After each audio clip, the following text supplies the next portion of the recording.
Hey, it's Jennifer from Quiltin', Stitchin' and Kitties. Welcome to the holiday season starter video.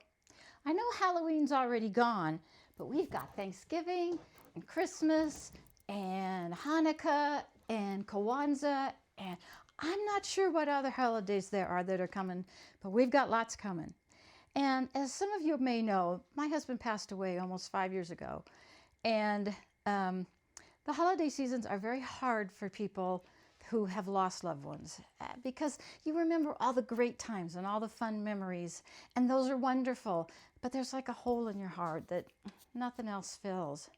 So I decided I needed to work really hard this holiday season and try and make it more joyful for myself. So one of the things I had wanted to do for several years was to make a really beautiful Liberty of London Tana lawn Christmas quilt. That fabric is very expensive, but I decided now is the time. So let me show it to you. So this is what the quilt's going to look like when it's finished. It's just basically 9 patches alternated with 5 of the darker color and then 4 of the darker color. The white that I'm using is called Mitzi Garden, and I wanted you to see it close up because it's got a really nice pattern to it. So here's the fun part. Here's the Mitzi, and here are all the colors. So Duckadilly puts the most gorgeous little fabrics around their rolls. So, ooh, exciting. Nice white jelly roll. And then on the Christmas fabrics, oh my gosh, they are so beautiful. 25 different fabrics. I couldn't decide on just a couple, so I thought, I kind of like the idea of making all these beautiful fabrics together. And 9 patches can really be fun. Because Tana lawn comes in a width of approximately 53 inches, we're going to maximize the use of fabric by cutting it into 3 sections of approximately 17 inches each. Then those sections are going to be put together as strip sets. So one set will be dark, light, dark. The next strip set will be light, dark, light. After those strip sets are put together, then each of those sets will be cut into 2.5-inch wide segments. Then the segments will be sewn together, and the final product, get this open here, will be 2 9 patches with 5 darks and 2 9 patches with 4 darks. So each set of 1 dark and 1 light is going to give you 4 blocks.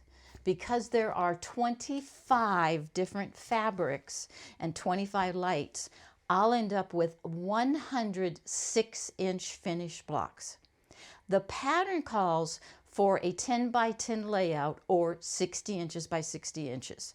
A more useful size for me is going to be 8 by 12. So that requires 96 blocks, and 8 across would give me 48 inches, and 12 down would give me 72 inches. So a 48 by 72. So that's how I'm going to lay it out.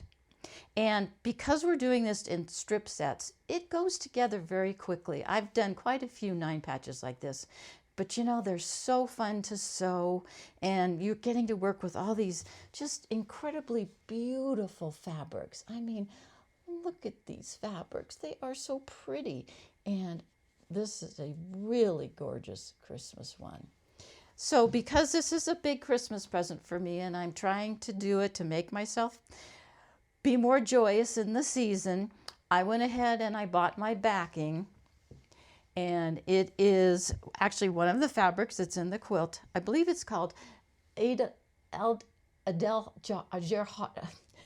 well, that's a never mind. Adelhara or something like that. The building right here is the Liberty of London building in London, England. So very, very special. So I'm going to get started on getting this cut. I'll show you a few steps in the interim, and I will be back in a little bit. Here are the interim steps that I said I was going to show you. So as you have each strip, which is about 17 and a half inches long, then you sew a dark, a light, and a dark for each strip. Always press towards the dark on both strip sets. That will allow it all to come together and nest really easily. Then on the second strip, you're going to have light, dark, light. So you will end up with, oh my gosh, tons of strips. I'm not even sure I remember the number. Then after you've got the strips done, then you're going to cut them into 2.5 inch wide segments. So here's the dark, light, dark, and the light, dark, light. Then after you've got them cut, all you have to do is move one of those strips down to there to make a block, and this makes a block, and then just do the same thing here. So you're going to end up, from that one strip set, you're going to end up with 4 blocks. And as we have 25 different lights and 25 darks, we're going to end up with 4 times 25, or 100 squares. And I have finished all my squares except for this and the previous one that I showed you. So I've got 92 squares done. I separated them all into strip sets that look like this and that look like this, and then the 9 patches that look like this. So now the fun really begins. I get to start putting it up on the wall. So I don't know how long that's going to take me, and I got to find a really big wall to do this. So I will be back again real soon. I'm actually going to get this quilt done really soon. The top is finished. Right now it's 39 by 58. I decided to go ahead and make it a little smaller, so it's 6 blocks across by 9 down, and the blocks finish at 6 inches each.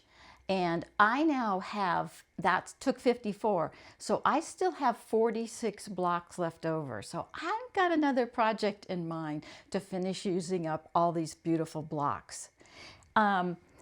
The border I cut it 2.5, so it's going to finish at 2, and I just thought it was a nice size for it.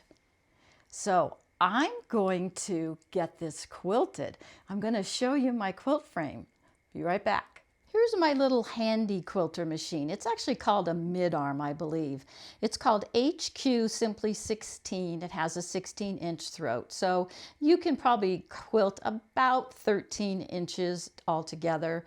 The width of the frame is just a little bit over 5 feet, and I can quilt about a 45-inch wide quilt on it. And it's easy, it's simple, much simpler than my big 22-inch machine I used to have when I was a professional quilter. But this machine is just really fun, easy to use. I float my batting and my backing, my batting and my top.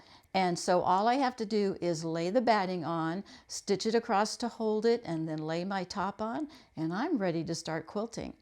Except I noticed I don't think I want to use coral thread, so I definitely will need to change my thread color. Be back soon. I laid the batting on top. I tucked it up near the top. Then I ran a stitching line all along here to hold it. Then I took my top. I put it right along the edge of that stitching line so it's nice and straight. And I've basted the top on all the way across the top and down the left side. So all I have to do before I get started is just baste it along this side. And I just sort of hold it carefully with my fingers. As long as I stay in the 1/4 inch seam allowance, I won't have to take this basting out. If I should miss, well, then I have to take the basting out. But basting is easy, and that's it.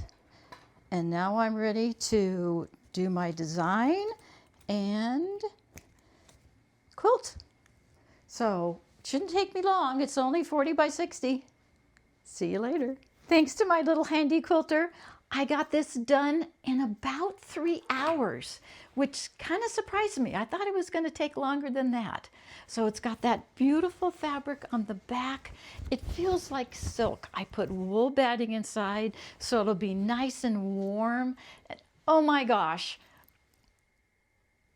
I'm so excited. What a wonderful Christmas present I've made for myself. Definitely brings me some joy. So if you have any questions or any comments or anything else you'd like to see, of course, let me know. I'm not exactly sure what's coming next. I have been so engrossed in trying to get this finished for tomorrow's video. So I will see you again real soon. Thank you as always for watching. Take care and enjoy the holiday season. I'm trying.